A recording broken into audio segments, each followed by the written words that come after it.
MotorWeek is made possible by Lucas Oil, Auto Value and Bumper to Bumper, and TireRack.com.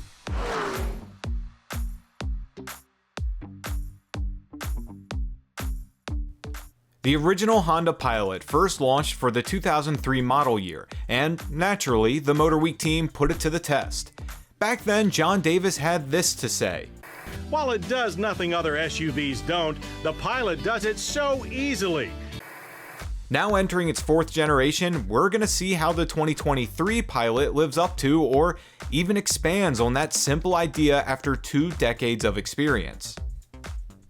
The 2023 Honda Pilot is being touted as the largest and most powerful SUV in Honda history, so we're off to a good start.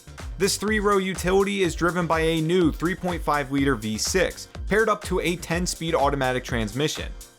Gearing feels smooth and logical while utilizing the engine's 285 horsepower and 262 pound-feet of torque.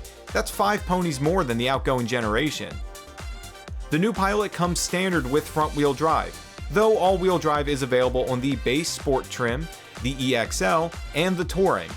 AWD is the only way to go on the TrailSport and Elite grades. The extra horsepower is good to have given its growth, now stretching out 3.4 inches longer to about 200 inches overall, and resting on a longer wheelbase, now 2.8 inches longer for a 113.8 inch total. This adds up to greater stability and a little more room for passengers, yet it doesn't compromise the driving experience, be it on or off the road.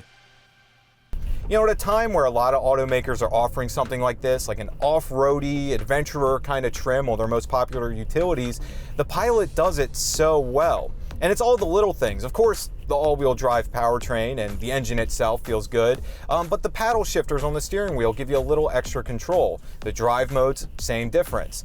And then even things like the trail cameras, they're really handy, especially given the Pilot's growth. And because of that growth, you have extra room for all the, all your friends and family when you're going to your camping spot or your favorite fishing spots. Alright, so for some light-duty trail traversing, the Pilot's got you covered. And while looks aren't everything, it struts its off-road stuff there too. The Pilot now goes further with the weekday commuter, weekend adventurer kind of vibes. Ruggedness is bolstered by flared fenders and a slightly wider track, though the vibes really shine through on the TrailSport. That gets trim-exclusive 18-inch wheels wrapped in all-terrain tires, plus higher ground clearance, off-road tuned suspension, and steel skid plates. The cabin is almost utilitarian to a degree, but certainly not lacking. For example, the TrailSport comes with a 9-inch infotainment display, which also hosts the Trail Watch camera suite. It shows up when in trail mode and under 15 miles per hour, giving multiple viewing angles of your surroundings. Legroom is up in both the second and third rows, and the increased length also allows for the most cargo room in Pilot history. That's 22.4 cubic feet behind the third row, and up to nearly 114 cubic feet behind the first row, rear seats folded of course. The 2023 Honda Pilot can be had for a starting price just over $40,000 including destination, netting consumers a front-wheel drive Pilot Sport. The Elite tops the range off a tad over $53,000 with destination. TrailSports can be had for a little less at roughly $49,000 to $50,000. We'll have a more in-depth breakdown of the new Honda Pilot on an upcoming road test, so drive safe and stay tuned to MotorWeek.